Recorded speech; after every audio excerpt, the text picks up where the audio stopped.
meditando el Sermón de la Montaña, las bienaventuranzas y su explicación. Nos hacen entender que somos hijos de Dios y como hijos de Dios somos libres. No libres para someternos a leyes impersonales, ni para seguir intereses individuales, sino que nuestra libertad nos ha sido dada para ser capaces de amar. Escuchemos el texto del Evangelio propuesto del capítulo 5 de Mateo, versículos del 17 al 19. En aquel tiempo dijo Jesús a sus discípulos: No creáis que he venido a abolir la ley y los profetas. No he venido a abolir, sino a dar plenitud. Os aseguro que antes pasarán el cielo y la tierra que deje de cumplirse hasta la última letra o tilde de la ley. El que se salte uno solo de los preceptos menos importantes y se lo enseñe así a los hombres, será el menos importante en el reino de los cielos. Pero quien los cumpla y enseñe será grande en el reino de los cielos.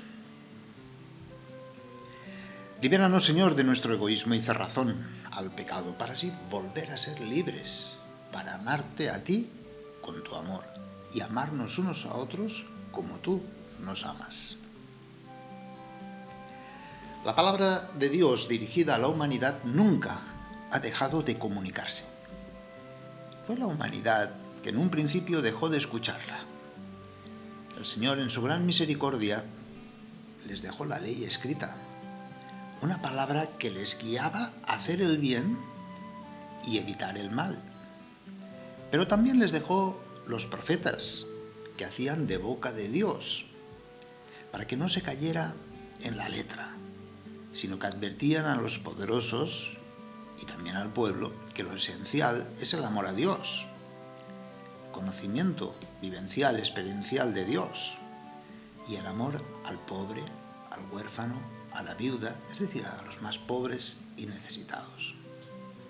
Es como Jesús que se nos presenta, con Jesús se nos presenta la gracia y la verdad, la plenitud, el cumplimiento de la ley y los profetas, cumplimiento, no abolición. ¿Por qué? Porque Jesús es la palabra de Dios en persona, la revelación definitiva de Dios a los hombres. Decía San Juan de la Cruz que con Cristo Dios ya lo ha dicho todo y nada más puede añadir. Decía: porque en darnos, como nos dio a su Hijo, que es una palabra suya, que no tiene otra, todo nos lo habló junto y de una vez en esta sola palabra. Porque lo que hablaba antes, en partes a los profetas, ya lo ha hablado todo en él, dándonos al todo, que es su Hijo. Por lo cual, el que ahora quisiese preguntar a Dios o querer alguna visión o revelación, no solo haría una necedad, sino haría un agravio a Dios, no poniendo los ojos totalmente en Cristo, sin querer otra alguna cosa o novedad.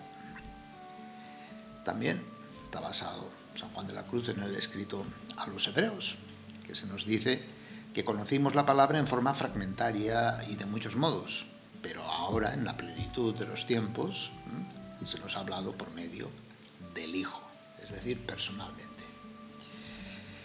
Ya dejamos todas estas fiestas pascuales, ¿no? El domingo pasado celebrábamos Pentecostés. Cuando los hebreos lo celebraban, hacían memoria de la entrega de la ley escrita en tablas de piedra por Dios mismo y mostrada al pueblo por Moisés. Era considerada como el gran don de Dios. Pues así como otros pueblos tenían leyes entregadas por gobernantes y poderosos, a los cuales se sometía y oprimía con ellas, ahora con esa ley de Dios no solo quedaba liberado el pueblo para amar a Dios y al prójimo, sino que era considerado pueblo de Dios, es decir, propiedad de Dios. No de gobernantes, de ideologías, ¿no? Ni de mentalidades, ni de partidismos sectarios, no, es un Dios que con la ley se comprometía con una fidelidad inquebrantable e infinita, no condicionada por la infidelidad del pueblo, ni por sus negaciones, traiciones, abandonos. El pueblo, en cierto sentido, se sentía orgulloso de ser pertenencia de Dios y tener una ley perfecta. Muchos salmos alaban los mandamientos, ¿no? Las leyes del Señor. Cuando Jesús dice que no vino a abolir la ley, se refiere más que a la letra de la ley en sí, al compromiso de fidelidad de Dios. Dios es siempre fiel. Jesús dice en este sentido que viene a dar plenitud a la ley, a explicarnos lo que le faltaba y a cumplir con sus compromisos, de hacernos plenamente suyos, es decir, a darnos y entregarnos y compartirnos su vida divina. La fe cristiana asume lo que era el núcleo de la fe de Israel y poniendo el amor en su centro le da una nueva profundidad y amplitud. Por eso es plenitud. Se trata de la respuesta al don de amor a Dios y es mucho más exigente que el cumplimiento de unas normas, pues incluye todas y cada una de las leyes de la antigua alianza, como lo expresa Mateo en lo que acabamos de leer. La ley era una forma provisional de comprender la voluntad de Dios, es decir, el amor de Jesús. No cumplir la ley significaba no participar en la alianza establecida por Dios con su pueblo. La ley en sí misma es buena, en el sentido que es una primera guía hacia el amor perfecto. Son como señales de tráfico, ¿verdad? Si no desobedeces, pues seguro que habrá un accidente, mal para ti y mal para los demás. Sin embargo, la ley por sí misma no perdona pecados, sino más bien nos pone de manifiesto. Nos enfrenta a la realidad de la no correspondencia al comportamiento de Dios con su pueblo. La perfecta correspondencia se da en plenitud con Cristo. Una correspondencia que se basa en la realización perfecta de la voluntad del Padre. Por eso Jesús en la cruz dirá: todo está cumplido. Y constantemente las cartas y los evangelios hablan para que se cumpliera la Escritura, para que se cumpliera la ley, los profetas. Un problema del tiempo de la comunidad de Mateo era cómo vivir la vida cristiana en medio de una cultura judía, del judaísmo. En ningún momento Mateo llama a la desobediencia, a las leyes y a las tradiciones, sino al contrario. Mateo siempre llamará a la perfecta obediencia. Al considerar la ley como guía hacia Cristo, que es la plenitud, esa guía debe de ser obedecida hasta el último detalle.